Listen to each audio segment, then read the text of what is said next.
Sharks. You know 'em, you love 'em.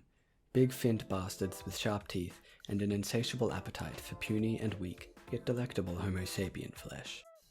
Just the other day I was sitting at my desk, attempting and ultimately failing to write an essay due several days prior, when a figurative light bulb lit up in my figurative head.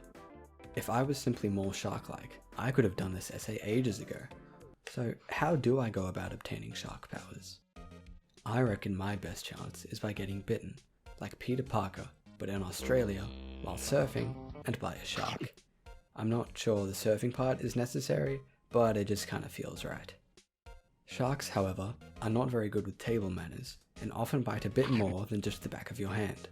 There might be a more well-mannered, polite, and fully sentient and sapient shark out there somewhere, but he's probably already evolved legs, left the ocean, and now walks free on land, unbeknownst to us all besides one quaint British family. Here in Australia, I have to be careful every single day while walking down the street and keep my eyes peeled just in case one of these smooth buggers leaps out of the water and bites my head clean off, in which case a spider may airdrop onto me and nip the back of what remains of my neck, granting me the ability to shoot webs out of my esophagus. This is cool, but I don't want spider powers, I want shark powers. However, that exact situation has yet to occur. Only 2 to 3 fatal shark attacks occur per year down under, and no one's been killed by a spider bite since 1979. The length of time between then and now is more than double my age, so it looks like I missed the boat for spider powers by quite a long shot. Frankly, I might have a better chance of getting superpowers by going to the zoo and having a go at a koala, who will then bite and pass on to me a smooth brain and a healthy dose of chlamydia. You know, koala chlamydia is all well and good, but what I really want is shark powers. Maybe I don't just have to be bitten to acquire their slippery skin and torpedo-like facial structure. Over in Asia, I hear some kooky fellas simply chop off the fins and chuck them in a soup. Maybe that'll do it. Unfortunately for me, try as I might, I can't locate any good supply of shark fins. If I can't get the goods here, maybe someone over in Asia who does have access has already discovered the secret to obtaining shark powers. But it's not looking good. Generally speaking, the consumption rate of shark fin soup is only getting lower and lower.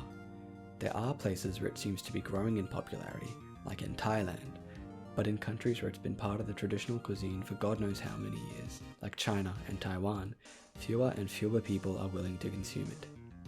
This means that the only Asian people with shark powers I could find were fictional, and this guy has that whole thing going on upstairs, which I don't want, because I don't think gills are as good at seeing stuff as eyes are.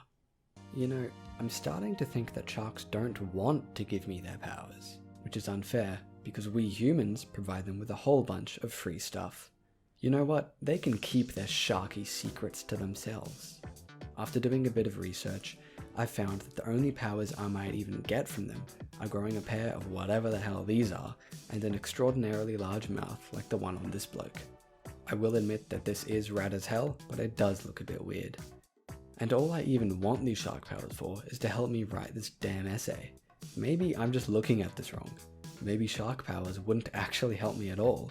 Or maybe I've already found the solution. I've been told by many people that ignorance is bliss. If I was simply more ignorant, it might be possible that then, and only then, would my essay offer a deeper and more enlightening perspective. So, in the end, it looks like the real solution was these guys the whole time. Now, if you'll excuse me, I'm off to go get some chlamydia.